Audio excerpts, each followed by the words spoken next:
Hi there, Dr. Rajiv Iyer here from IMG Secrets, bringing with the experience of guiding hundreds of international medical graduates like you from more than 50 countries. Yes, we've been guiding a lot of IMGs now. In this video, I'm going to tell you how you can secure an IMG paid fellowship in Canada without doing any Canadian residency program. And let's do this together.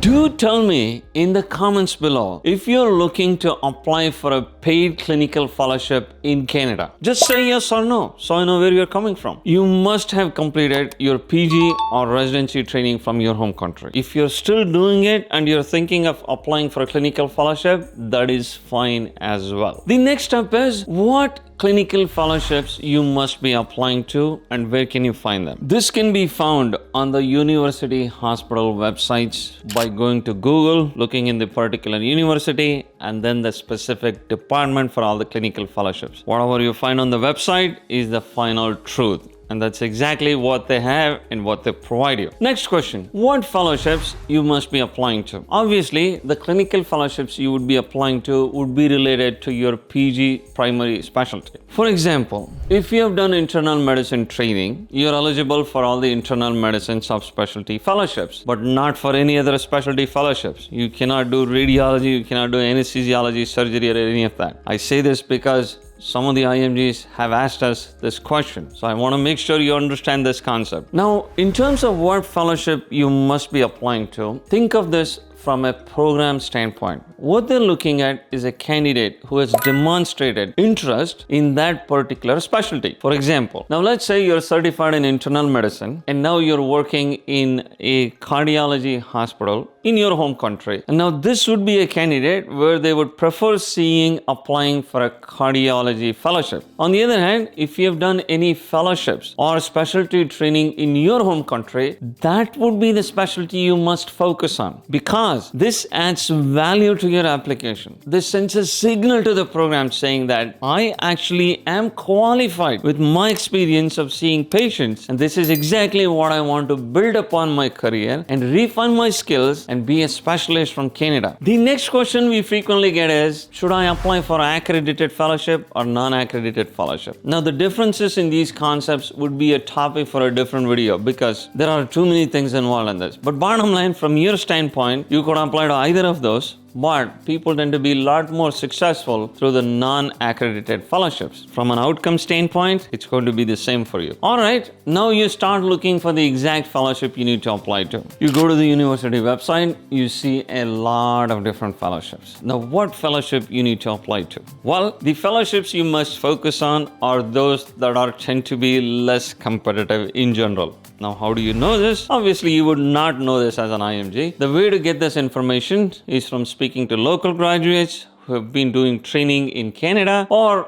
get professional assistance from us who are well versed with all this, and then we guide you exactly what fellowship you can focus on so your chances of success can increase. So the next thing is, all right, now you figured what fellowship you must apply to, what university you need to apply to. Fantastic. The next step is you would see all the application details and they would mention you need to apply by this deadline. If they say so, follow that. Many fellowships also go through a central portal. If they say so, you have to create a login ID, your profile, and then submit your application through that. Now, the three big things they are seeing are your CV. Your CV must be excellent. It should be highly professionally made. Again, there is no one format for making a CV. When we do CVs for candidates, what we do is we try to focus the most essential things on top of the CV, bring it to page 1, page 2, and we also help candidates to put in a lot more things than they actually present to us. We try to build a robust CV that actually looks highly professional, so that way the program gets really enticed to go through your application. The second thing you want to have is a fantastic cover letter. I have mentioned this in previous videos as well. Focus on having a 2-page cover letter addressing to the program director where you would highlight all your values, your skills, and why exactly they need to give you a fellowship. Now, once you do all this, the other thing you would need would be the letters of recommendation.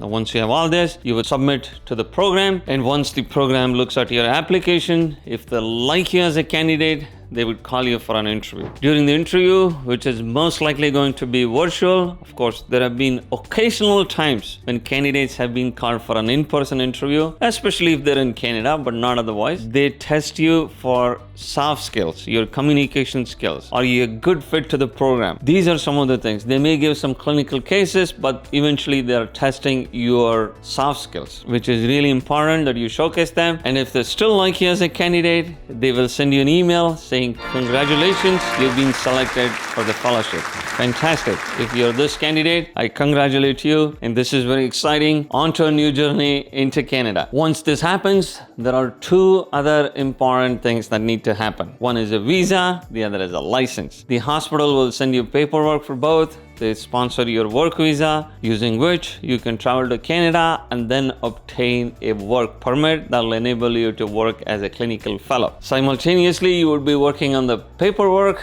to receive a training license from the provincial colleges. For example, if you're in Ontario, it would be the College of Physicians and Surgeons of Ontario. So typically, when you move to Canada for your fellowship, within a few days to a week, you must be set to start your clinical fellowship. How exciting this is. This is going to give you many different options for you to establish your career in Canada. And how can you do this? Here is a video exactly made for that I encourage you to check out so you can establish your next steps in Canada without much problems. If you want to use our expertise to help you with your application, you can always go to our website, imgsecrets.com, and book an appointment from there with me or one of our experts, and we will be more than happy to guide you and help you with your application. We put all our experience and expertise to help you succeed with your application. Any questions? Do post in the comments below. We'll try to get back to you as soon as possible. Take care, stay safe. I will talk to you soon.